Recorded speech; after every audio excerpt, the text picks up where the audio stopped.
వందే శంభు ఉమాపతిం సురగురుం వందే జగత్కారణం వందే పన్నగభూషణం మృగధరం వందే పశూనాం పతిం వందే సూర్య శశాంకవహ్నినయనం వందే ముకుందప్రియం వందే భక్తజనాశ్రయం చ వరదం వందే శివం శంకరం. పరమేశ్వరుడు అనేకమైనటువంటి ప్రదేశాల్లో అనేక విధాలుగా పూజలు అందుకుంటూ ఉన్నాడు. అందున ఈనాడు మనం ఉన్నటువంటి గ్రామం పిల్లలమర్రి, ఇది హైదరాబాద్ నుంచి ఒక 120 కిలోమీటర్ల దూరంలో, హైదరాబాద్ నుంచి విజయవాడ వెళ్ళేటటువంటి దారిలో ఉంది. ఇక్కడ అత్యంత గొప్పనైనటువంటి క్షేత్రాలు ఇక్కడ ఉన్నాయి. ఇది సామాన్యంగా మనకు ఒక్కొక్క చోట ఆధ్యాత్మిక శోభ మాత్రమే కనిపిస్తుంది. కొన్ని చోట్ల మనకు ఏదో సాంకేతికమైనటువంటి శిల్పాలు ఇటువంటివే కనిపిస్తూ ఉంటాయి. కానీ ఇక్కడ మనం గమనిస్తే కాకతీయుల వైభవానికి ప్రతీకగా అది మాత్రమే కాదు, అత్యంత సాంకేతికమైనటువంటి విజ్ఞానాన్ని చూపించేటటువంటి విధంగా అనేకమైనటువంటి శిల్పకళా చాతుర్యాలతో అద్భుతంగా విరాజిల్లుతున్నటువంటి క్షేత్రం, అందున ఆధ్యాత్మిక శోభను సంతరించుకున్నటువంటి క్షేత్రంగా ఈ పిల్లలమర్రి అనేటువంటి గ్రామం విరాజిల్లుతుంది. అందులో మీరు గమనిస్తే ఇక్కడ మనకు ఎరకేశ్వర స్వామి దేవాలయంలో ఈరోజు మనం ఉన్నాం. ఇక్కడికి దగ్గరలోనే నామేశ్వర దేవాలయము, త్రికూటేశ్వర దేవాలయం, ఇటువంటి అనేకమైనటువంటి దేవాలయాలకు నెలువుగా ఈ పిల్లలమర్రి అనేటువంటి గ్రామం ఉంది. అందులో మనం ఈనాడు ఎరకేశ్వర స్వామి దేవాలయంలో ఉన్నాము. ఇందులో ఉండేటటువంటి శిల్పకళ ఏమిటి, సాంకేతికత ఏమిటి, అందులో ఉండేటటువంటి ఆధ్యాత్మిక శోభ ఏమిటి అనేటువంటిది మనం చూసేటటువంటి ప్రయత్నం చేద్దాం. మనం దేవాలయంలో ప్రవేశం చేయగానే కాకతీయుల యొక్క రాజముద్రిక అయినటువంటి ఏనుగు అనేటువంటిది కనిపిస్తుంది. ఎందుకంటే కాకతీయులకు ప్రధానమైనటువంటి బలం ఏమిటి అంటే గజబలం. అంటే 4 రకాలైనటువంటి బలాలు ఉంటాయి కదా, గజబలము, పదబలము, రథబలము, తురగ బలము అని 4 రకాలైనటువంటి బలాలు ఉంటాయి. ఒక్కొక్క రకమైనటువంటి రాజ్యాలకు కూడా ఒక్కొక్క రకమైనటువంటి గొప్పనైనటువంటి సైన్యం అనేటువంటిది ఉంటుంది. అలాగే ఇక్కడ గజబలమైనటువంటిది ప్రధానమైనటువంటి సైన్యంగా కాకతీయులకు ఉంది. ఆ కారణం చేత వాళ్ళు ప్రతి ఒక్క చోట కూడా గజాల్ని సింబాలిజంగా వాడడం అనేటువంటిది మనకు కనిపిస్తుంది. కాబట్టి రుద్రనాయకుడు కానీ రుద్రపతి కానీ వీళ్ళందరూ కూడా మీరు గమనిస్తే వాళ్ళందరూ కూడా గజబలాన్ని ఎక్కువగా ప్రధానంగా ఉపయోగించారు. కాబట్టి ఇక్కడ గజం అనేటువంటి సింబల్గా కనిపిస్తుంది. తర్వాత ఏ దేవాలయాన్ని కట్టినా కానీ అది కొన్ని వేల సంవత్సరాలు కూడా ఎక్కడ కూడా చెక్కు చెదరకుండా ఉండాలనేటువంటి ఉద్దేశంతో అద్భుతమైనటువంటి టెక్నాలజీ ఉపయోగించి కట్టినటువంటివి ఈ యొక్క దేవాలయాలు అనేటువంటివి. అందులో మీరు గమనించండి, మనకు పైన ఉండేటటువంటి దాన్ని అంటే ఈ యొక్క దీన్ని ఉపపీఠం అంటారు. ఇప్పుడు మనం చూస్తున్నటువంటిది ఏదైతే ఉందో ఉపపీఠం అంటారు. ఆ పైన ఉండేటటువంటిది ఏంటి అంటే అధిష్టానం అంటారు. దేవాలయం దేని మీద అయితే నిర్మించబడిందో దానికి అధిష్టానం అని పేరు. ఆ అధిష్టానానికి కింద ఉండేటటువంటి భాగం ఏదైతే ఉందో దీన్ని ఉపపీఠం అంటారు. ఈ ఉపపీఠాన్ని ఎందుకు ఏర్పాటు చేస్తారు అంటే మనకు 3 రకాలైనటువంటి అంశాలు చెప్పారు. రక్షార్థం అంటే రక్షణ కొరకు, అంటే రక్షణ అనేటువంటిది ఎట్లా కలుగుతుందంటే దేవాలయం అనేటువంటి కొన్ని వేల సంవత్సరాలని చెక్కు చెదరకుండా ఉండాలనేటువంటి ఉద్దేశంతో వాళ్ళు ఏం చేశారంటే లోపల పునాది తీసేటప్పుడు చాలా లోతైనటువంటి పునాది తీసి అందులో ఇసుకను, తర్వాత కరక్కాయలను, తర్వాత బెల్లమును, ఇలా అనేక కొన్ని రకమైనటువంటి రాళ్లను వేసి వాటన్నిటిని కూడా పునాదిలో వేయడం దాని మీద ఈ ఉపపీఠాన్ని నిర్మించడం వల్ల ఏం జరుగుతుంది అంటే ఒకవేళ భూకంపాలే వచ్చినాయి. ఎందుకంటే ఈ పిల్లలమర్రి క్షేత్రంలో ఒకనొక సమయంలో భూకంపం కూడా వచ్చింది. కాబట్టి అటువంటి భూకంపాలు ఒకవేళ వచ్చినప్పటికీ కూడా ఆ భూకంపాల్లో వచ్చేటటువంటి ప్రకంపనలు, తరంగాలు ఏవైతే ఉన్నాయో అందులో ఉండేటటువంటి ఆ ఇసుక, రాళ్ళు అనేటువంటి ఒక అబ్జర్వర్ లాగా పనిచేసేసి వాటన్నిటిని కూడా ఆ తరంగాలన్నింటినీ కూడా అబ్జర్వ్ చేసుకుంటాయి. అప్పుడు పైన ఉండేటటువంటి దేవాలయానికి అనేటువంటిది ఏమీ కాదు. అలా ఉండడం కొరకు శాండ్ టెక్నాలజీ అనేటువంటి దాన్ని ఉపయోగించారు ఇక్కడ. అది మాత్రమే కాకుండా ఉపపీఠం అనేటువంటి రక్షణ కొరకు, ఆ విధంగా రక్షణ కొరకు ఉపయోగపడుతుంది. తర్వాత శోభనార్థం, చూడ్డానికి కూడా చాలా అద్భుతమైనటువంటి శోభాయమానంగా ఉంటుంది. తర్వాత ఉన్నతార్థం అన్నారు, అంటే చాలా ఉన్నతంగా పరమేశ్వరుడు అనేటువంటి వాడు ఉండడం కొరకు ఒక 7 మెట్లు పెట్టి ఈ యొక్క ఉపపీఠాన్ని ఏర్పాటు చేయడం అనేటువంటిది జరిగింది. దానికి ఈ యొక్క ఉపపీఠం అనేటువంటిది కూడా దీంట్లో మొత్తం కూడా 2 భాగాలు ఉంటాయి. మీరు గమనిస్తే 2 భాగాలు ఏమిటి, ఒకటి లోపలికి వెళ్ళేటటువంటి భాగము, బయటికి వచ్చేటటువంటి భాగము, 2 భాగాలు కూడా ఉంటాయి. ఇక్కడ ఉండేటటువంటివి ఈ భాగాలు ఏవైతే ఉన్నాయో వీటిని ఉపానములు అంటారు. ఇక్కడ ఉండేటటువంటి ఈ భాగం ఏదైతే ఉందో దీన్ని ఉపానము అంటారు. తర్వాత ఈ లోపల ఒక బెల్ట్ లాగా ఉంది చూసారా, ఇక్కడ దీన్ని పట్టములు అంటారు. ఉపాన పట్టములతో ఈ ఉపపీఠం అనేటువంటిది నిర్మాణం చేయడం జరుగుతుంది. ఈ ఉపపీఠం వల్ల ఏమవుతుందంటే అధిష్టానములో ఉండేటటువంటి దేవాలయానికి ఎటువంటి ఇబ్బంది కూడా కలగకుండా ఉంటుంది. అంత గొప్పగా కాకతీయులు అనేటువంటి వారు టెక్నాలజీని ఉపయోగించి, ఒక గొప్పనైనటువంటి సాంకేతికను ఉపయోగించి నిర్మాణం చేయడం జరిగింది. అధిష్టానస్య అధస్తాత్ ఉపపీఠం ప్రయోజితం రక్షార్థం ఉన్నతార్థం వ శోభనార్థం చ ప్రకల్పయేత్. అధిష్టానం అనేటువంటిది పైన ఉండి కింద అనేటువంటిది ఉపపీఠం అనేటువంటిది ఉంటుంది. ఉపపీఠం యొక్క ప్రయోజనం ఏంటంటే అధిష్టానాన్ని రక్షణ చేసుకోవడం. దానికి ఎందుకోసం అంటే రక్షణ కొరకు, తర్వాత ఉన్నతార్థం అంటే పైన ఉండడం కొరకు, శోభనార్థం చాలా శోభాయమానంగా ఉండడం కొరకు ఏర్పాటు చేస్తారు. ఉపపీఠం పైన మనకు అధిష్టానం అనేటువంటిది ఉంటుంది. ఈ అధిష్టానం అనేటువంటిది ఏమిటి అంటే ఈ అధిష్టానం మీదనే పరమేశ్వరుణ్ణి ప్రతిష్ఠ చేయడం జరుగుతుంది. ఈ అధిష్టానం అనేటువంటిది దీనిగా చెప్తుంటారు. అంటే దేవాలయం మొత్తం నిర్మాణం, స్తంభ నిర్మాణం అంతా కూడా ఈ అధిష్టానం మీద నిర్మాణం చేయడం అనేటువంటిది జరుగుతుంది. ఇందులో కూడా మనకు కొన్ని రకాలైనటువంటి అధిష్టానాన్ని కూడా ఎలా పడితే అలా నిర్మాణం చేయకూడదని మనకు శాస్త్రం. అంటే ఎక్కువగా ఈ పట్టీలు ఉన్నాయి చూసారా, ఇవి బేసి సంఖ్యలో ఉండాలి అని చెప్తూ ఉంటారు. 1, ఇక్కడ 2, 3 ఈ 3 కలిపి మనకు చెప్తారు. మళ్ళీ మధ్యలో ఉండేటటువంటి దాన్ని మనకు కుముదము అంటారు. ఈ మధ్యలో ఉంది చూసారా ఈ 3 పట్టీలు, దీన్ని కుముదము అంటారు. దీంట్లో 2 రకాలైనటువంటి కుముదములు ఉంటాయి. ఉత్త కుముదము అని చెప్పేసి ఒకటి, ఇంకొకటి త్రిపట్ట కుముదము అని చెప్పేసి 2 రకాలైనటువంటి కుముదములు ఉంటాయి. ఇక్కడ మనకు జగతి కుముదములతో ఏర్పాటు చేయబడినటువంటిది అధిష్టానం. ఈ అధిష్టానం అనేటువంటిది ఏం చేస్తుందంటే మనకు ఆ స్తంభాలు అనేటువంటి దాన్ని నిటారుగా నిలబెట్టడానికి ఉపయోగపడేటటువంటిదిగా ఈ అధిష్టానాన్ని చెప్తూ ఉంటాం. మీరు ఈ అధిష్టానాన్ని కూడా గమనిస్తే ఈ అధిష్టానం అనేటువంటిది మనకు శ్రీచక్రంలో భూపురం అనేటువంటిది ఉంటుంది చుట్టూ. ఆ భూపురం ఏ ఆకారంలో అయితే ఉంటుందో అటువంటి ఆకారంలోనే యొక్క అధిష్టానం అంతా కూడా నిర్మాణం చేయడం జరిగింది. ఎందుకంటే మనకు శంకర భగవత్పాదులు వారు సౌందర్యలహరిలో చెప్తారు, శరీరం త్వం శంభోః శశిమిహిర వక్షోరుహయుగం అని చెప్పేసి. అంటే అమ్మవారు పరమేశ్వరుడికి శరీరంగా ఉంటారు, పరమేశ్వరుడు అమ్మవారికి శరీరంగా ఉంటారు. కాబట్టి అట్లాగే ఈ అధిష్టానాన్ని కూడా ఎలా ఏర్పాటు చేశారంటే అమ్మవారి యొక్క శ్రీచక్రం యొక్క భూపురం ఏ విధంగానైతే ఉంటుందో అట్లా ఏర్పాటు చేయడం అనేటువంటిది జరిగింది. అంత గొప్పగా ఈ నిర్మాణం అనేటువంటిది జరిగింది.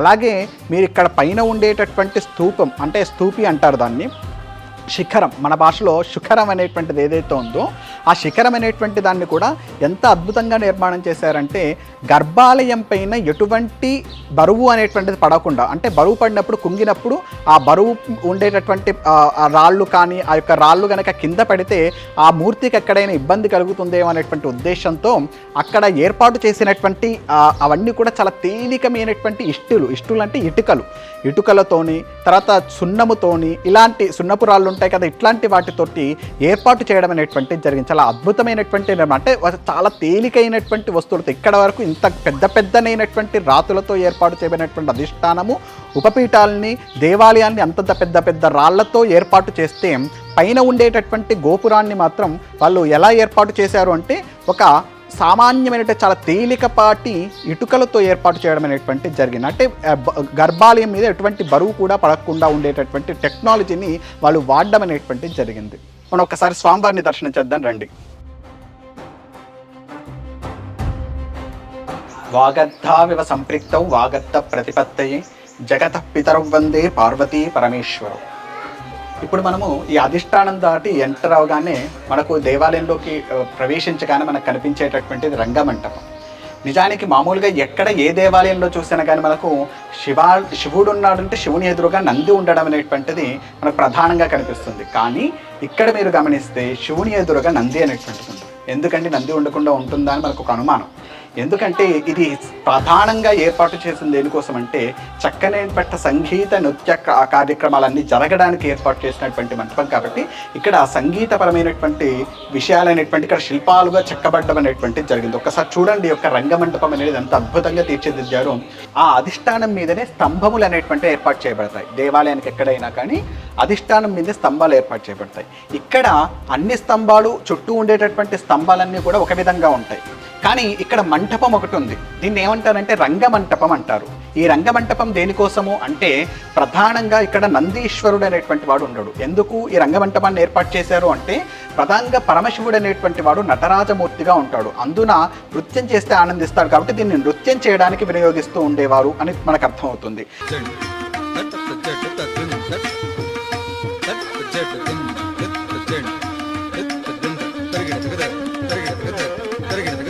దిగ దిగిద దిత్తై దిత్తై దత్త దిదత్త హుం దత్తానత్త కిన్న కిన్నత దిక్కుతం తొంగ నంగిడ కిడదగ దింద నత్త కిన్న కిన్న తరి దిక్ తొంగ్ తొంగ్ తాహం దిత్తంగ్ దిత్ కిడతక దిత్త హ తత్ తత్ జం తరి కిడతక నం తరి కిడతక జం తరి కిడతక నం తరి కిడతక హరసుత గజముఖ విఘ్న వినాయక మణిమయ భూషిత గణపతి జయ జయ హరసుత గజముఖ విఘ్న వినాయక మణిమయ భూషిత గణపతి జయ జయ కిట్టనొత్తరి కుజే కిండం కిట్టనొత్తరి కుజే కిండం తటింక్ తటింక్ సురనుత వందిత చెక్కిట కిటతక తాకిట తొంగ దేవర గణపతి చెక్కిట కిటతక తాకిట తొంగ గణపతి కౌతం ప్రసన్న వదనం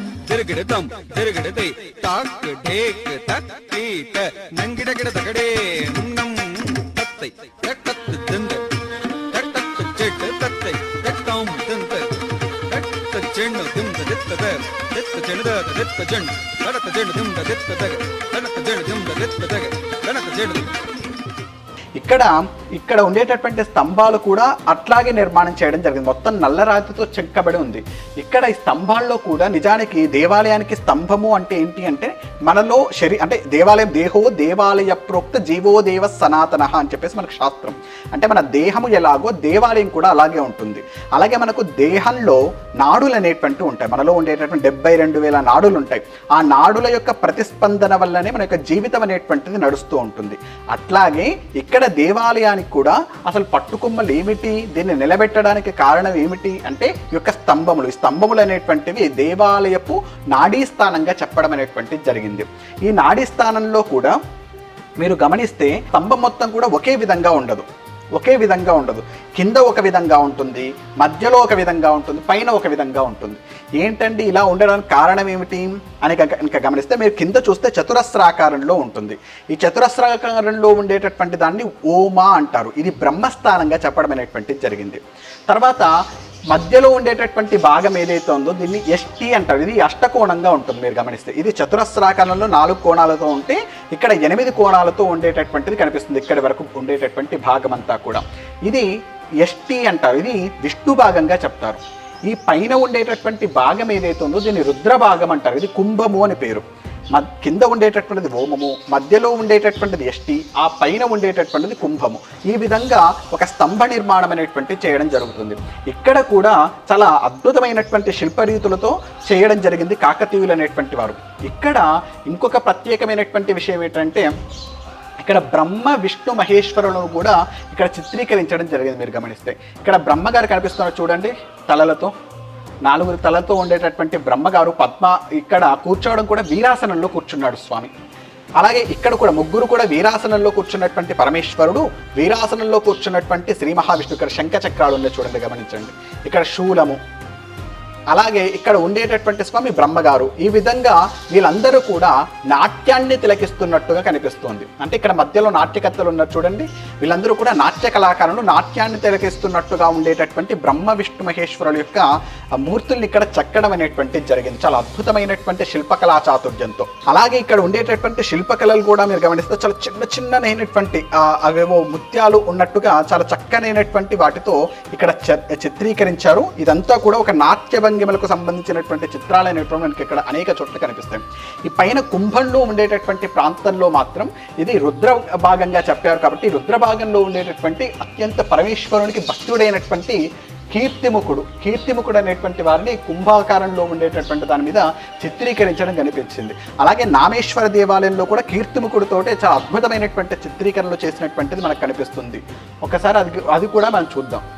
మనకు అనేకమైనటువంటి దేవాలయాల్లో కనుక స్తంభములు వాటిని చూసినప్పుడు ఎలా నిర్మాణం చేశారు, ఈ యొక్క స్తంభములు చాలా అద్భుతంగా నిర్మాణం చేశారు. ఏదో చాలా అత్యంత ఏదో మెకానికల్గా ఉండేటటువంటి వాళ్ళ దగ్గర ఇన్స్ట్రుమెంట్స్ ఏవో ఉన్నట్టుగా ఒక యంత్రాలతో నిర్మాణం చేసినట్టు వాటి యొక్క పాలిషన్ కూడా చూడండి, స్తంభాల యొక్క పాలిషన్ కూడా చాలా ఎక్కువ అద్దంలా మెరిసినట్టుగా ఉంటాయి. కాకపోతే విదేశీయులైనటువంటి వారు దండయాత్ర చేసినటువంటి సందర్భంలో ఈ యొక్క వాటన్నిటి మీద రాళ్లతో కొట్టినటువంటి కారణం చేత వారి యొక్క షైనింగ్ అనేటువంటిది తగ్గింది. కానీ వాటి ఎప్పుడు కూడా ఒక అద్దంలా మెరిసేటటువంటి ఒక గొప్పనైనటువంటి ఒక మిషన్తో కొత్తగా స్మూతింగ్ చేసేసారా మొత్తం అన్నట్టుగా అద్భుతమైనటువంటి నిర్మాణంగా ఈ యొక్క స్తంభాలను అనేటువంటి కనిపిస్తున్నాయి.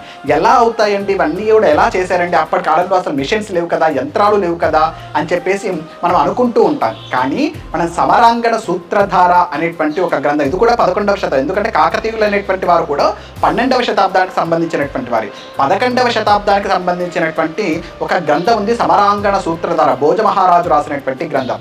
అందులో వీటికి సంబంధించినటువంటి అంటే యంత్రాలు అనేటువంటివి అప్పుడు కూడా ఉపయోగించారు అని చెప్పడానికి కొన్ని శ్లోకాలు అనేటువంటి మనకు అందులో కనిపిస్తున్నాయి. అంటే యంత్ర నిర్మాణం గురించి ఒక అధ్యాయాన్ని చెప్పారు.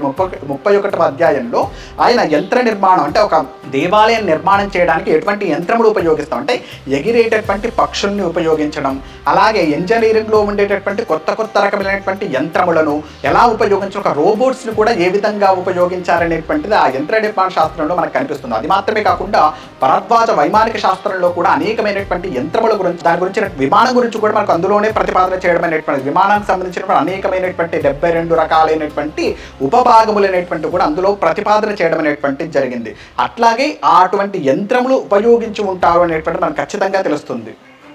అది సమరాంగణ సూత్రధార అనేటువంటి గ్రంథంలో లఘుదారు మయం మహావిహంగం దృఢసుస్లిష్టతనం విధాయ తస్య ఉదరే రసయంత్రం అద్విత్యం జ్వాలాధారం అధోస్య చాగ్నిపూర్ణం అనేటువంటి శ్లోకము తత్రారూఢ పురుషస్తస్య పక్షద్వందోచ్చాల ప్రోజ్జితే ననిలేన, అంటే అక్కడ ఉండేటటువంటి యంత్రములు అనేటువంటివి అగ్ని ద్వారా, వాయువు ద్వారా, అలాగే మనకు ఉండేటటువంటి వాయువు ద్వారా ఈ విధంగా ఆ యంత్రములు అనేటువంటివి పనిచేస్తాయని, ఎగిరేటటువంటి యంత్రములు, తర్వాత అనేకమైనటువంటి పాలిషింగ్ చేసేటటువంటి యంత్రములు, రోబోట్స్ ఇట్లాంటివి అనేటువంటివి ఉపయోగించారు అని చెప్పేసి ఇత్తమేవ సురబంధితుల్యం సంచలత్యలఘు దారు విమానం, అంటే చెక్కతో చేయబడినటువంటి విమానము, అవి కూడా ఆ విమానం చెక్కతో చేయబడినప్పటికీ అందులో యంత్రములు అనేటువంటి ఉన్నాయి అని చెప్పేసి మనకు కనిపిస్తుంది. అంటే అటువంటి యంత్ర నిర్మాణం అనేటువంటి వారి దగ్గర ఉందని, యంత్రములకు సంబంధించినటువంటి శాస్త్రము దాని ద్వారా నిర్మాణం చేసి ఉండవచ్చు అనేటువంటిది ఒక ప్రమాణం మాత్రం మనకు కనిపిస్తుంది. కాకపోతే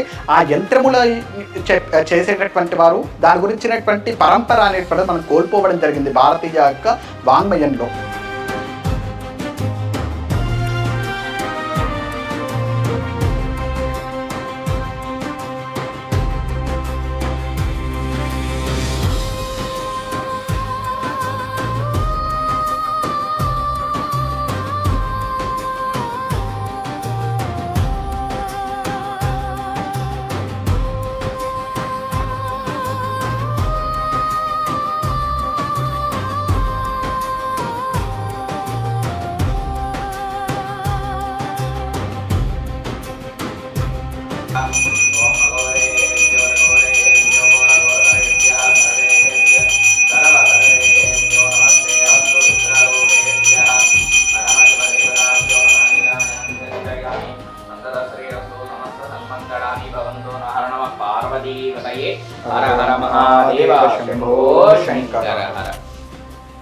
శ్రీ గురుభ్యో నమః. వాగర్ధావివ సంపృక్తౌ వాగర్ధ ప్రతిపత్తయే జగదః పితరౌ వందే పార్వతీ పరమేశ్వరౌ.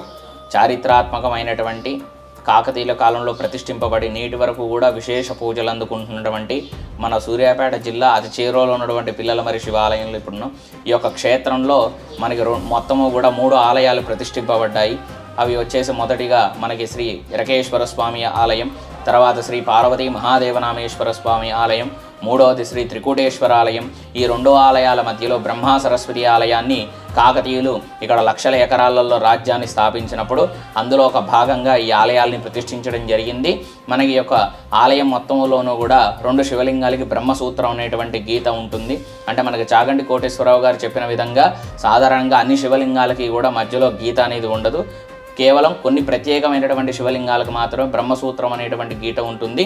దాన్ని విశేష ఆరాధనా ఫలితం అంటారు. అంటే సాధారణంగా ఒక మనిషి ఆలయంలోకి ప్రవేశించాలంటే వాళ్ళ పూర్వజన్మ సుకృతం ఉంటే తప్ప రాలేరని చెప్పబడుతుంది.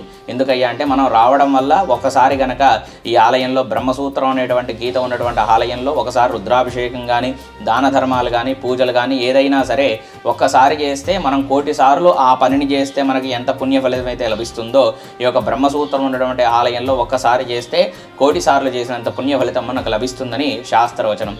కాబట్టి ఈ యొక్క పిల్లలమర్రి క్షేత్రంలో 2 బ్రహ్మసూత్రం ఉన్నటువంటి లింగాలు ఉన్నాయి. ఇవన్నీ కూడా కాకతీయుల కాలంలో గణపతి రాజు యొక్క సామంత రాజులైనటువంటి రేచర్ల నామిరెడ్డి, బేతిరెడ్డి వాళ్ళు ఇక్కడ పరిపాలించినప్పుడు ఈ శివలింగాల్ని ప్రతిష్ఠ చేశారు. తర్వాత మనకి ఎరకేశ్వర స్వామి ఆలయం, మనకి రామప్ప దేవాలయాన్ని ఎలాగైతే ప్రతిష్ఠ చేశారో ఆ విధంగానే మనకి ఈ ఆలయం కూడా కనపడుతుంది. తర్వాత మనకి కథానుసారంగా మనం చూసుకున్నట్టయితే ఈ యొక్క ఎరకేశ్వర ఆలయం ఎంత విస్తీర్ణంలో అయితే ఉందో అంత విస్తీర్ణంలో మర్రి చెట్టు ఉండేది పూర్వకాలంలో. అది ఉన్నప్పుడు ఒక ఎరకలైన ఈ చెట్టు కింద సేవ తీరడానికి వచ్చి కూర్చున్నాడు. ఆ సమయంలోనే దేవతా పక్షులు రెండు కూడా కొన్ని రోజుల్లో ఈ వృక్షం పడిపోతుందో దీనికి అంత అనంతమైన నిధి బయటకు వస్తుందని చెప్పేసి అవి మాట్లాడుకుంటాయి. అదే సమయంలో రాజుగారు కూడా అటు నుండి అభిషేకం నిర్వహించుకొని ఆయన వస్తూ ఉంటారు. ఆయన కూడా చూసి ఈ నిధి గురించి విని నువ్వు ఈ విషయాన్ని కనుక తెలియజేయకపోతే నిన్ను సంహరిస్తా అని చెప్పేసి ఆ యొక్క రాజుగారు ఖడ్గం తీయడం జరిగింది. అదే సమయంలో పక్షులు కూడా ఈ విషయాన్ని నువ్వు తెలియజేస్తే నీ శిరస్సు 2 ముక్కలై నువ్వు మరణిస్తావని చెప్పడం జరుగుతుంది. ఎలాగైనా నాకు మరణం తప్పదు కదా అని చెప్పేసి ఆ ఎరకలైన ఉన్న విషయాన్ని ఆ రాజుగారికి తెలియజేశారు. తెలియజేసిన కొద్దిసేపటిగా ఆయన మరణించడం జరిగింది. ఆయన చెప్పిన విధంగా 1 వారం 2 వారాల్లోనే పెద్ద గాలిదుమ్ము వచ్చి దానివల్ల అంత పెద్ద వృక్షం పడిపోతుంది.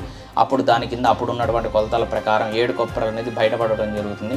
ఆ నిధితోని ఇక్కడ చుట్టుపక్కల ఉన్నటువంటి క్షేత్రాలలో ఆలయాలను నిర్మించడం జరిగింది. మనకు నాగులపాడు అన్నారంగానే మిగతా క్షేత్రాల్లో ఆలయాలను నిర్మించారు. కాబట్టి ఆలయంలో ఒక భాగంగానే ఈ యొక్క ఎరకేశ్వర ఆలయం నిర్మించారు. అంటే ఎరకలాయన వల్ల ఉద్భవించింది కాబట్టి స్వామివారికి ఎరకేశ్వర స్వామి అని నామకరణం చేయడం జరిగింది. ఈ ఆలయానికి దూర ప్రాంగణం అంటే దగ్గరలోనే మనకి 100 మీటర్ల దూరంలో మనకి శ్రీ పార్వతీ మహాదేవ నామేశ్వర స్వామి ఆలయం ఉంటుంది. అక్కడ ఉన్నటువంటి లింగానికి కూడా బ్రహ్మసూత్రం ఉంటుంది. తర్వాత మనకి దాని పక్కగా త్రిపుటేశ్వర ఆలయం ఉంటుంది. అందులో మొత్తం కూడా 3 శివలింగాలు ఉంటాయి. అక్కడ మనకి మధ్యలో అక్కడ ఒక్క చోట మాత్రం మనకి నందీశ్వరుడు దర్శనం ఇస్తాడు. తర్వాత ఆ 2 ఆలయాలకి మధ్యలో మనకి బ్రహ్మ సరస్వతి ఆలయం ఉంటుంది. అంటే మనకి ప్రపంచవ్యాప్తంగా సరస్వతి అమ్మవారికి ఎన్నో ఆలయాలు మనం చూస్తూ ఉంటాం. కానీ మన పిల్లల మరిలో మాత్రం బ్రహ్మదేవుణ్ణి కూడా ప్రతిష్ఠించడం జరిగింది రాజుల కాలంలోనే. సో కాబట్టి మనకి ప్రతి అమావాస్య ముందు వచ్చే త్రయోదశి రోజు నందీశ్వరుడికి మనకి శ్రీశైలం తర్వాత అరుణాచల క్షేత్రంలో లాగా భక్తుల యొక్క స్వహస్తాలతో అభిషేకం చేయించడం జరుగుతుంది. మరియు శివరాత్రికి 5 రోజులు ఇక్కడ ఎంతో వైభవంగా జాతర నిర్వహించడం జరుగుతుంది. ఒక రోజు ముందు నుండి ఆ జాతరకి వివిధ రాష్ట్రాల నుండి ఇక్కడికి తరలి వచ్చి ఎన్నో లక్షల మంది స్వామివారిని దర్శించడం జరుగుతుంది. 365 రోజులు కూడా స్వామివారికి ప్రతిరోజు రుద్రాభిషేకం ఉంటుంది. భక్తుల యొక్క స్వహస్తాలతో చేసుకునేటువంటి సౌకర్యం కలదు. తర్వాత గ్రహణం రోజు తప్ప మిగతా అన్ని రోజుల్లో అభిషేకం నిర్వహిస్తాము. దేవాలయం కూడా మిగతా రోజుల్లో మనకు ఉదయం 6 నుంచి మధ్యాహ్నం 1 గంట వరకు, సాయంత్రం 5 నుంచి 8 గంటల వరకు ఆలయం తెరిచి ఉండడం జరుగుతుంది. సరస్వతి అమ్మవారి యొక్క సన్నిధిలో మనకి ప్రతి మూలా నక్షత్రం రోజు అమ్మవారికి ఎంతో విశేషంగా అభిషేకం ఉంటుంది. తర్వాత ఎన్నో రకమైనటువంటి అక్షరాభ్యాసాలు, తర్వాత అన్నప్రాసనలు, చండీ హోమాలు మొదలగు కార్యక్రమాలన్నీ కూడా ఇక్కడ నిర్వహించడం చాలా విశేషము. కావున మీరందరూ కూడా ఈ యొక్క స్వామివారిని దర్శించి స్వామివారి యొక్క అనుగ్రహానికి పాత్రలు కావాల్సిందిగా కోరుతున్నాం. ఇట్లు ఆలయ వంశపారంపర్య ప్రధాన అర్చకులు మునగలేటి సంతోష్ శర్మ. ఇప్పుడే మనం ఎరుకేశ్వర స్వామి దేవాలయాన్ని దర్శనం చేసుకొని వచ్చాం కదా. ఇక్కడ మనకు నామేశ్వర స్వామి పేరుతోనూ త్రికూటేశ్వర స్వామి పేరుతోనూ ఇక్కడ కూడా స్వామివారు ఉన్నారు. ఒక్కసారి ఆ స్వామివారిని కూడా దర్శనం చేసుకునేటువంటి ప్రయత్నం చేద్దాం రండి. ఇక్కడ మనం ఎంటర్ అవుతుంటేనే చూడండి ఆ ద్వారబంధాలు ఎంతో అద్భుతంగా ఉన్నాయి. ఒక్కసారి అక్కడ పైన కాకతీయుల యొక్క సింబల్ అయినటువంటి గజలక్ష్మి అమ్మవారికి కనిపిస్తూ ఉంటుంది ప్రతి ఒక్క చోట కూడా. లేకపోతే గణపతిది లేదా గజలక్ష్మి అమ్మవారిది కనిపిస్తూ ఉంటుంది. ఈ తోరణం కూడా అద్భుతంగా చెక్కారు చూడండి, ఈ శిల్పకళ. కాకపోతే ముష్కరుల దారిలో చాలా వరకు ఇక్కడ భంగపడ్డట్టుగా కనిపిస్తుంది శిల్పాలన్నీ కూడా.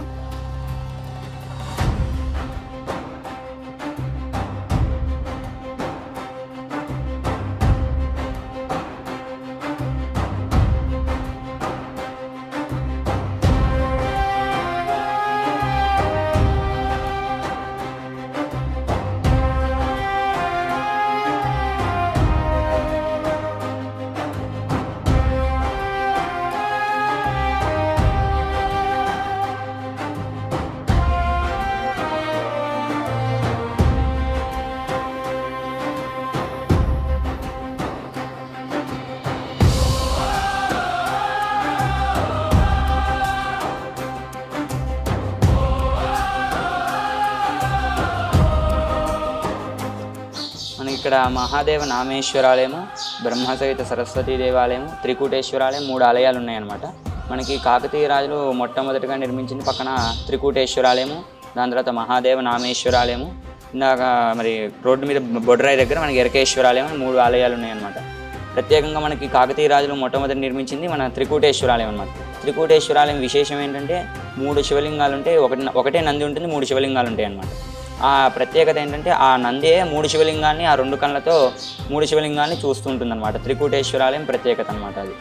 ఇది మహాదేవ నామేశ్వరాలయం వచ్చేసి బ్రహ్మసూత్ర సహిత శివాలయం. బ్రహ్మసూత్రం అంటే విశేష ఆరాధన ఫలితం అనమాట. బ్రహ్మసూత్రం ఉన్న శివాలయాలకు వెళ్ళాలంటే పూర్వజన్మ సుకృతం మనకి ఉండాలన్నమాట. బ్రహ్మసూత్ర మామూలు శివాలయంలో దర్శనం చేసుకుంటే మనకి ఎంత పుణ్యం వస్తుందో, మన బ్రహ్మసూత్రం కలిగిన శివాలయానికి వచ్చినప్పుడు మనం దర్శనం చేసుకోవడానికి వస్తే దానికి 1,000,000 రెట్ల ఫలితం మనం అనుభవిస్తాం అనమాట. మనకి బ్రహ్మసూత్ర శివాలయానికి వచ్చినప్పుడు మనకు వచ్చిన కళను అంటే జపం కానీ నాట్యం కానీ ఏదైనా మనకు వచ్చిన కళని ఇక్కడ నిరూపిస్తే మనకి రెట్టింపు ఫలితాన్ని మనం ఇక్కడ అనుభవిస్తాం అనమాట. మనకి ఇక్కడ వచ్చేసి బ్రహ్మసూత్రం కలిగిన శివాలయం. మనకి ఇక్కడ వచ్చేసి నాట్యం కోసం నిర్మించినటువంటి గుళ్ళు కాబట్టి ప్రత్యేకంగా మనకి గుళ్ళల్లో నంది ఉండదన్నమాట. దీన్ని నాట్య మండపం అంటారు.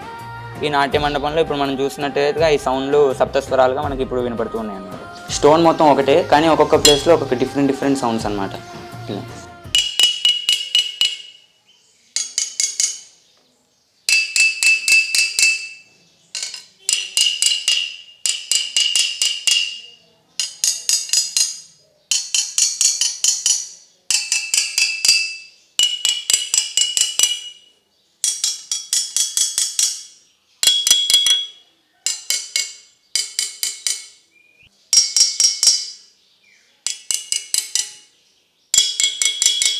అంటే స్టోన్ మొత్తం ఒకటే కానీ ఒక్కొక్క ప్లేస్లో ఒక్కొక్క డిఫరెంట్ సౌండ్స్ వస్తుంటాయి అనమాట. అంటే పూర్వకాలంలో ఇక్కడ నాట్యం చేసినప్పుడు ఆ నాట్య ధ్వని వీడికి పట్టేయడం, ఆ సౌండ్స్ డిఫరెంట్గా. స్టోన్ మాత్రం అన్ని విధాలుగా మనకి ఉంటుంది కానీ పైనుంచి కింద వరకు మొత్తం ఒకటే బేస్ అనమాట. మనకి ఇక్కడ వచ్చేసి గర్భాలయంలో వచ్చేసి నాట్యం కోసం నిర్మించినటువంటి కాబట్టి ఇక్కడ మనకి నటరాజస్వామి వారు మనకి దర్శనమిస్తూ ఉంటారు అనమాట. నటరాజస్వామి వారు, ఇటుపక్క బ్రహ్మదేవుడు, అటుపక్క గణపతి, 3 విగ్రహాలు మనకి ఇక్కడ దర్శనమిస్తూ ఉంటారు అనమాట. మనం ఎరుకేశ్వర స్వామి దర్శించుకున్నాం కదా, ఆ ఎరుకేశ్వర స్వామి దేవాలయం కంటే కూడా ముందు కట్టినటువంటి దేవాలయంగా ఇది ప్రధానమైనటువంటి నృత్య మండపంగా ఉండేది అనేటువంటి విషయం మనకు ఈ దేవాలయాన్ని చూస్తే తెలుస్తుంది. ఇది నామేశ్వర దేవాలయం అంటారు. నామిరెడ్డి కట్టినటువంటి కారణం చేత దీనికి నామేశ్వర దేవాలయం అంటారు. ఇక్కడ ఉండేటటువంటి స్వామి సంగీతమైనటువంటి జ్ఞానాన్ని ప్రసాదిస్తాడు అని చెప్తారు. అందుకని జ్ఞానేశ్వర అనేటువంటి పదం కూడా అవుతుంది. అలాగే త్రికుటేశ్వరాలయంలో కూడా ఇటువంటి స్వామి ఇంకొక చోట ఉన్నారు, అది కూడా చూపిస్తాము.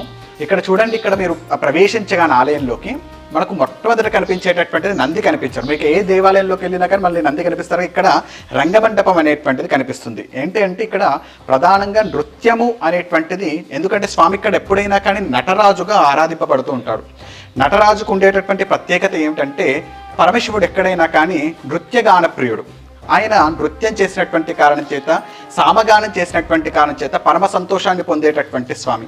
ఆ కారణం చేత మనకు ఉండేటటువంటి సంగీతానికి సంబంధించినటువంటి సంగీత విద్వాంసులు సంగీత విభూతిని, నృత్య కళాకారులు నృత్యానికి సంబంధించినటువంటి విభూతిని ఆ పరమేశ్వరునికి అర్పణ చేయడం కోసం ఈ యొక్క నృత్య మండపం అనేటువంటిది వినియోగించడం జరుగుతుంది. ఒకసారి ఈ నృత్య మండపాన్ని చూస్తే ఆ కాకతీయుల కాలంలో ఎంత గొప్పగా పరిఢవిల్లింది, అసలు శిల్పశాస్త్రమును, ఆగమ శాస్త్రమును, ఆధ్యాత్మిక శోభను ఎంత అభివృద్ధి చెందించారు అనేటువంటిది మనకి ఇక్కడ దీన్ని చూస్తే అర్థమవుతుంది. ఇక్కడ చూడండి, ఒక్కొక్క స్తంభం కూడా ఎంత చిన్న కార్వింగ్స్ కూడా ఎంత అద్భుతంగా చేశారు. కాకపోతే ముష్కరులైనటువంటి వారి బహమని సుల్తాన్లు ఇట్లాంటి వాళ్ళ యొక్క దాడుల చేత ఇవన్నీ కూడా శిథిలమైపోయాయి. కానీ నిజానికి అద్భుతమైనటువంటి శిల్పకళ, ఒక అంగుళం మాత్రమే ఉండేటటువంటి నృత్య కళాకారులు, వివిధ రకమైనటువంటి ముద్రలు, వివిధ రకమైనటువంటి మాలలు పట్టుకున్నటువంటి నృత్య కళాకారులు మనకి ఇక్కడ కనిపిస్తున్నారు. చూడండి, ఆ పైన చిన్న నెమలులు, ఆ నెమలి ఆకారంలో ఉండేటటువంటివి కూడా మనకు కనిపిస్తున్నాయి ఇక్కడ మీరు గమనిస్తే. అలాగే కిందికి వస్తే కూడా అనేకమైనటువంటి నృత్య భంగులు, ఒక అంగుళం మాత్రమే ఉన్నారు. అంగుళం మాత్రం ఉన్నటువంటి వీళ్ళల్లో కూడా చిన్న గోర్లు, పాదాలకు ఉండేటటువంటి వేళ్ళు, వాళ్ళు వేసినటువంటి భంగిమలు, వారి మెడలో ఉండేటటువంటి హారాలు అన్నీ కూడా అద్భుతంగా చిత్రీకరించినటువంటి ఆ శిల్పకళా నైపుణ్యం అనేటువంటిది మనకు ఈ కాకతీయుల యొక్క వైభవాన్ని సూచిస్తూ ఉన్నాయి ఇవన్నీ కూడా.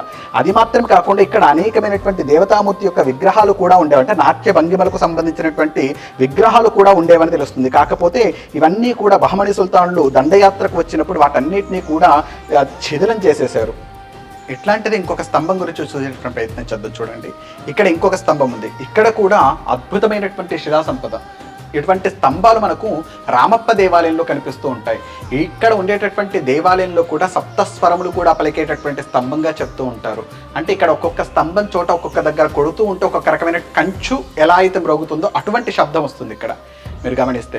అంటే ఇంతకు ముందే చూసాం మనము ఆ స్తంభానికి ఉండేటటువంటి ఆ శబ్దములు అనేటువంటి కంచు ఎలా అయితే మ్రోగుతుందో అటువంటి శబ్దములను ఈ యొక్క శిల సృష్టించగలుగుతుంది. ఎలా సృష్టించగలుగుతుందండి శిల అంటే వాళ్ళ యొక్క శిల్ప నైపుణ్యం చేత. అంటే ఇప్పుడు మనకు వేణువు ఉందనుకోండి, వేణువు అనేటువంటిది మనకు ఒక కర్రలా తెలుసు, కానీ ఆ కర్రకు ఎక్కడ రంధ్రాలు పెట్టాలో అక్కడ రంధ్రాలు పెట్టామనుకోండి, అందులో వచ్చినప్పుడు గాలి పలికేటటువంటి విధానం వేరుగా ఉంటుంది.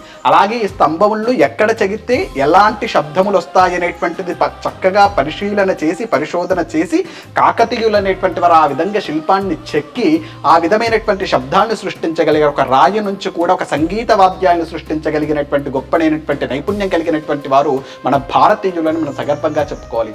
ఇక్కడ మీరు గమనిస్తే ఇక్కడ మనకు మహాలక్ష్మి అమ్మవారు ఉన్నారు.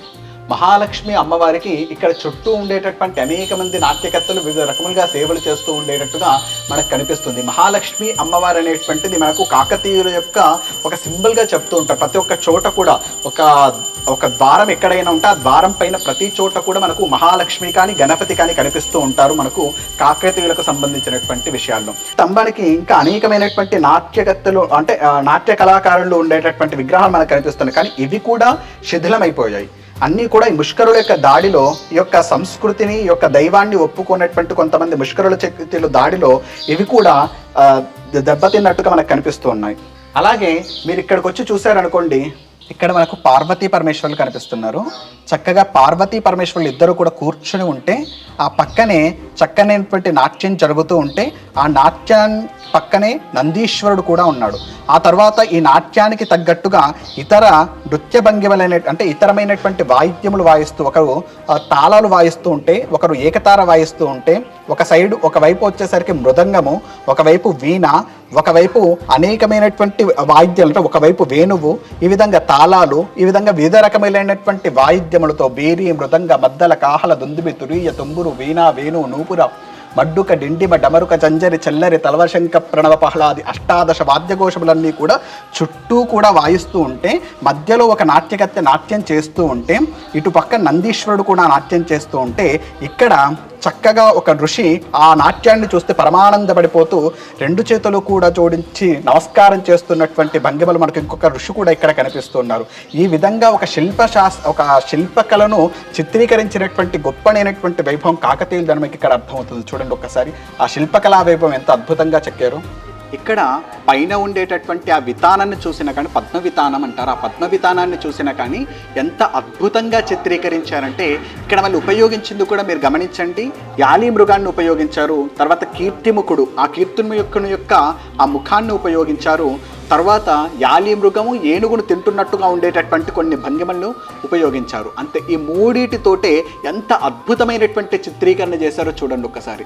కొన్ని చోట్ల నాట్య భంగిమలు కల్పిస్తూ ఉన్నాయి. ఇక్కడ మీకు కనిపిస్తున్నటువంటి 4 మూలల్లో కూడా కీర్తిముఖుడు కనిపిస్తున్నాడు చూడండి ఒకసారి. 4 మూలల్లో కూడా కీర్తిముఖుడు అంటే ఎవరు? సాక్షాత్తుగా పరమశివుని యొక్క పరమ భక్తుడు అని చెప్పొచ్చు. పరమశివుల్లో నుంచి ఉద్భవించాడు. ఒక యోగిని తినమని చెప్పడానికి, తర్వాత యోగి అనేటువంటి వాడు ఆయన పాదాల మీద పడ్డటువంటి కారణం చేత ఆ కీర్తిముఖుడైనటువంటి వాడు తనను తానే తినడం ప్రారంభం చేశాడు. స్వామివారు ఒకసారి కళ్ళు తెచ్చి చూసేసరికి ఆయన యొక్క ముఖం మాత్రమే ఉంది, మిగతా అంతా కూడా తినేస్తూ ఉన్నాడు. అంటే పరమేశ్వరుడి యొక్క ఆజ్ఞను శిరసావహించేటటువంటి గొప్పనైనటువంటి వ్యక్తిగా చెప్పాడు. అప్పటి నుంచి ఆయన దేవతల కంటే కూడా ఎక్కువైనటువంటి వ్యక్తిగా, అనేకమైనటువంటి అపశకునములను తీసేటటువంటి వ్యక్తి. ఎక్కడైతే కీర్తిముఖుడు ఉన్నాడో అక్కడ నెగిటివ్ ఎనర్జీ అనేటువంటిది రాదు. అంటే నెగిటివ్ ఎనర్జీ అనేటువంటిది కొద్దిగా కూడా రాకుండా ఉండటం కొరకు ఈ కీర్తిముఖుడిని ప్రతిష్ఠ చేస్తూ ఉంటారు. అంటే ఇక్కడ కీర్తిముఖుడిని పెట్టారు అంటే ఇక్కడ జరిగేటటువంటి మంత్రోచ్చారణ కానీ ఇక్కడ జరిగేటటువంటి సంగీతం కానీ అద్భుతమైనటువంటి ఒక పాజిటివ్ ఎనర్జీని క్రియేట్ చేయాలి అనడానికి ప్రతీకగా ఈ కీర్తిముఖుడు అనేటువంటి వారిని 4 మూలల్లో కూడా ప్రతిష్ఠ చేయడం జరిగింది. అవి మాత్రమే కాకుండా మీరు గమనిస్తే యాలి మృగం అనేటువంటిది అక్కడ ఏనుగును తింటున్నట్టుగా ఉంది. యాలి మృగం అనేటువంటిది పౌరాణిక మృగంగా చెప్తారు, మనకి ఇప్పుడు కనిపించడం లేదు. కానీ యాలి మృగం అనేటువంటిది అది చాలా గొప్పనైనటువంటి మృగంగా, అంటే సింహము కంటే కూడా బలవత్తరమైనటువంటి మృగంగా చెప్తారు. అలాంటి మృగం అనేటువంటిది ఏనుగు తింటున్నట్టుగా, ఏనుగును సంవరిస్తున్నట్టుగా మనకు అన్ని చోట్ల కూడా ఏర్పాటు చేయడం అనేటువంటిది జరిగింది చుట్టూ ఉండేటటువంటిది. ఆ పైన ఇంకొక యాలి మృగాన్ని పెట్టారు చూడండి. మొత్తం కూడా యాలి మృగాలు తర్వాత కీర్తిముఖులతో పైన ఉండేటటువంటి కొన్ని చోట్ల మాత్రమే ఒక నాట్య భంగిమలను ఏర్పాటు చేసి అద్భుతమైనటువంటి చిత్రీకరణ చేశారు. ఆ కాకతీయుల యొక్క శిల్ప వైభవానికి ఇది ఒక ప్రతీకగా నిలబడుతుంది. ఇక్కడ కనిపిస్తున్నటువంటి వితానం అనేటువంటిది, అంటే పైన కనిపించేటటువంటి యొక్క కప్పు అనేటువంటిది ఏదైతే ఉందో అది ఈ రంగమంటపం అనేటువంటిది. దీన్ని చూస్తే మనకు అర్థమవుతుంది ఏంటంటే ఇక్కడికి వచ్చినటువంటి భక్తులు ఎవరైతే ఉన్నారో వారి యందు పూర్తిగా పాజిటివ్ ఎనర్జీని, అంటే ఒక ఆధ్యాత్మిక శోభను నిలబెట్టడానికి ఈ యొక్క విధానం అనేటువంటిది ఉపయోగపడుతుంది. కాకతీయుల కాలంలో ఇంకొక ప్రసిద్ధమైనటువంటి నిర్మాణ శైలి త్రికూటాలయంలో అంటారు. మనకు రామప్ప దేవాలయం చూసినా కానీ త్రికూటాలయం అనేటువంటిది కనిపిస్తుంది. అట్లాంటి ఇంకొక త్రికూటాలయమే ఇక్కడ మనకు కనిపిస్తున్నటువంటి ఈ ఆలయం. ఒక్కసారి మనం దర్శనం చేసుకుందాం రండి త్రికూటాలయాన్ని. త్రికూటాలయం అంటే మనకు ప్రధానంగా రామప్ప దేవాలయంలో మీరు గమనిస్తే మనకు ముగ్గురు దేవతలు కనిపిస్తారు. అక్కడ పరమేశ్వరుడు శివలింగం కనిపిస్తుంది, అలాగే వాసుదేవరు కనిపిస్తారు, ఆ తర్వాత సూర్య భగవానుడు. ఈ విధంగా 3 ఆలయాల్లో కూడా త్రికూటాలయం అంటే 3 కూటములు కలిగినటువంటి ఆలయం. అంటే 3 దేవాలయాలు ఉంటాయి. 3 దేవాలయాలు 1-2 ఎదురుగా ఉంటే ఒకటి ప్రధాన దేవాలయంగా ఉంటుంది. అలా మనకు కనిపిస్తూ ఉంటాయి.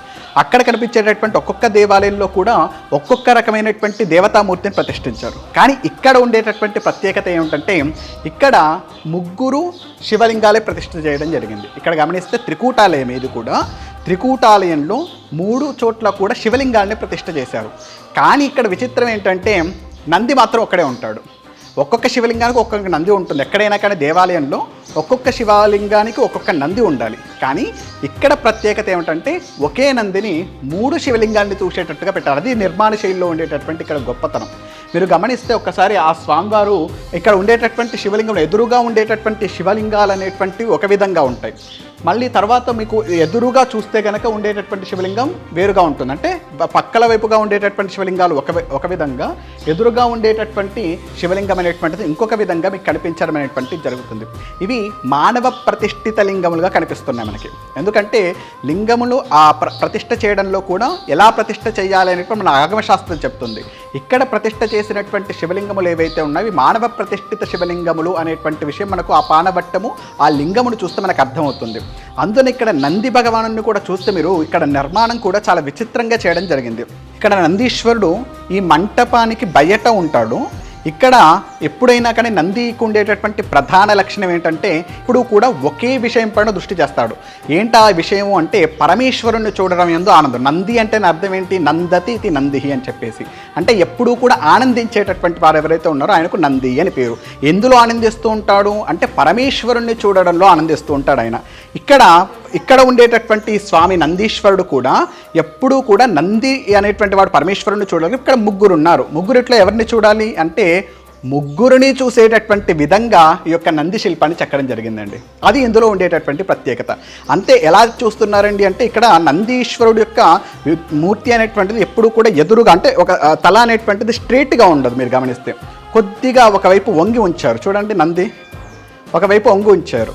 ఎందుకు ఇలా వంగి ఉంచారు అంటే ఇక్కడ ఒక కన్ను అనేటువంటిది అక్కడ ఒకవైపు ఉండేటటువంటి శివలింగాన్ని దర్శనం చేస్తే అక్కడ ఉండేటటువంటి 2 శివలింగాల్ని దర్శనం చేస్తే ఇక్కడ ఉండేటటువంటి ఇంకొక కన్ను అనేటువంటిది ఇంకొక శివలింగాన్ని దర్శనం చేస్తుంది. అంటే 2 శివలింగాన్ని ఒక కంటితో, ఇంకొక శివలింగాన్ని ఇంకొక కంటితో ఈ విధంగా దర్శనం చేసేటటువంటి విధంగా అద్భుతమైనటువంటి ఒక చిత్రీకరణ అనేటువంటి ఒక శిల్పాన్ని నిర్మాణం చేయడము ఆ కాకతీయుల యొక్క శైలిలో మనకు కనిపిస్తుంది. చూడండి, ఇక్కడ ఆయనకు వేసినటువంటి పట్టీల యొక్క శిలా నైపుణ్యం చూసినా కూడా చాలా అద్భుతంగా ఉంటాయి. ఇక్కడ మీరు గమనిస్తే ఆయనకు వేసినటువంటి గంటలు కానీ, ఆయన ఉండేటటువంటి యొక్క మూపురాలు, ఆయన కాళ్ళకు వేసినటువంటి మూపురాలు కానీ అంతే కూడా అద్భుతమైనటువంటి శిలా చాతుర్యంతో మనకు నిర్మాణం చేయడం జరుగుతుంది. ఇక్కడ ఉండేటటువంటి ఈ నందీశ్వరుడు, ఇక్కడ ఉండేటటువంటి నంది యొక్క ఇంకో ప్రత్యేకత ఏంటి, ఈ ప్రాకారంలో మీరు ఎక్కడైనా నిలబడండి.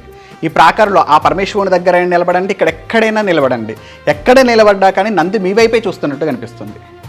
అది ఇక్కడ ఈ నందిని చెక్కడంలో ఉండేటటువంటి ప్రత్యేకత. కాకపోతే అనేక మంది ముష్కర్ల దాడుల చేత ఇవన్నీ కూడా కొట్టబడి కొద్దిగా ఇక్కడ ఇబ్బంది కలిగేటట్టుగా ఉంది. కానీ మీరు ఇప్పటికీ కూడా ఎక్కడ నిలబడ్డా కూడా అది మీ వైపు చూస్తున్నట్టుగానే అనిపిస్తుంది. ఈ 3 చోట్ల ఎక్కడ నిలబడ్డా కానీ అది ఈ నందికి ఉండేటటువంటి ప్రత్యేకత.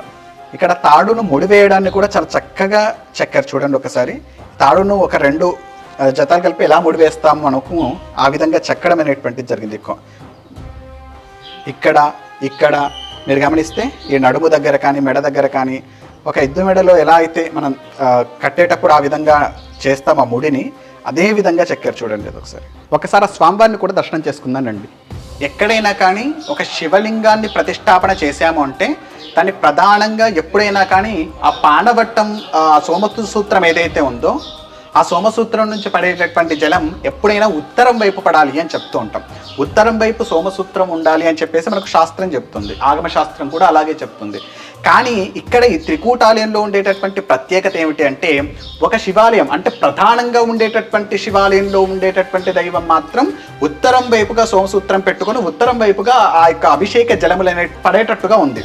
కానీ మీరు ఈ పక్కన ఉండేటటువంటి శివలింగాలను గనక గమనిస్తే అవన్నీ కూడా తూర్పు వైపుగా ఆ జలం అనేటువంటిది ప్రవహించడం, సోమసూత్రం అనేటువంటిది తూర్పు వైపుగా ఉండడం మనకు తెలుస్తుంది. ఎందుకండి తూర్పు వైపుగా ఉంది అని మనకు అనుమానం వస్తుంది. ఎప్పుడైనా ఉత్తరం వైపుకే ఉండాలి. కానీ ఇక్కడ ప్రత్యేకంగా ఏర్పాటు చేయడానికి కారణం ఏమిటంటే ఇక్కడ స్వామి వాళ్ళ పేర్లు చూస్తే మనకు అర్థమవుతుంది. అక్కడ ఉండేటటువంటి స్వామి వాళ్ళ పేర్లు ఏమిటి అంటే ఒక స్వామి పేరు నామేశ్వర, ఇంకొక స్వామి పేరు కామేశ్వర, ఇంకొక స్వామి పేరు సోమేశ్వర. ఏంటి ఇవి అంటే ఎప్పుడైనా కామేశ్వర కోరికలు తీర్చేటటువంటి వారు అంటే ఒక స్వామి అంటే ఒక లింగాన్ని గనక ఆరాధన చేస్తే మనం కోరుకున్నటువంటి కోరికలన్నీ కూడా సిద్ధిస్తాయి అని చెప్పడానికి ఒకటి తూర్పు వైపు అయితే, ఇంకొకటి నామేశ్వర అదే జ్ఞానాన్ని ప్రసాదించేటటువంటి లింగంగా, సోమేశ్వర అంటే శాంతి, సోమ అంటే శాంతి, సుమ అని చెప్పేసి, ఉమ అంటే ఉమతో కలిసి ఉండేటటువంటి వాడు ఆయన శాంతి ప్రదాయకుడు అని చెప్తూ ఉంటాం. అంటే అక్కడ ఉత్తరం వైపు సోమసూత్రం ఉండేటటువంటి శివలింగాన్ని ఆరాధన చేస్తే శాంతి స్థానము. అదే శాంతి ఎప్పుడు కలుగుతుందండి? మనకు మోక్షం అనేటువంటిది లభించినప్పుడే శాంతి కలుగుతుంది. కాబట్టి మోక్షాన్ని అనుగ్రహించేటటువంటి స్వామిగా, మిగతా స్వామి వచ్చేసరికి భోగాన్ని జ్ఞానాన్ని రెండింటిని కూడా అనుగ్రహించేటటువంటి లింగములుగా మనకి ఇక్కడ పక్కన ఉండేటటువంటి శివలింగాలు కనిపిస్తాయి. అంటే ఈ దేవాలయంలో ఏకకాలంలో ఇక్కడ ఉండేటటువంటి ఏకకాలంలో 3 శివలింగములకు కూడా అభిషేకం చేస్తే వారికి భోగము, మోక్షము, కోరుకున్నటువంటి కోరికలు నెరవేరేటటువంటి గొప్ప అనుగ్రహం కలుగుతుంది. ఈ యొక్క ఏకకాలంలో త్రికూటాలయానికి గనక ఆరాధన చేస్తే దానికోసం ప్రత్యేకంగా ఏర్పాటు చేయబడినటువంటిది ఈ దేవాలయము అని చెప్పేసి మనకి ఇక్కడ ఉండేటటువంటి శివలింగాల్ని చూస్తే అర్థమవుతుంది. మనకి ఎక్కడ కూడా బ్రహ్మగారికి దేవాలయం అనేటువంటిది కనిపించదు. కాకతీయులు నిర్మించినటువంటి దేవాలయాల్లోనే కొన్ని చోట్ల శివ దేవాలయములు, కేశవ దేవాలయములు అంటే శ్రీ మహావిష్ణువు యొక్క దేవాలయములు, బ్రహ్మగారి యొక్క దేవాలయంలో కూడా కనిపిస్తున్నాయి.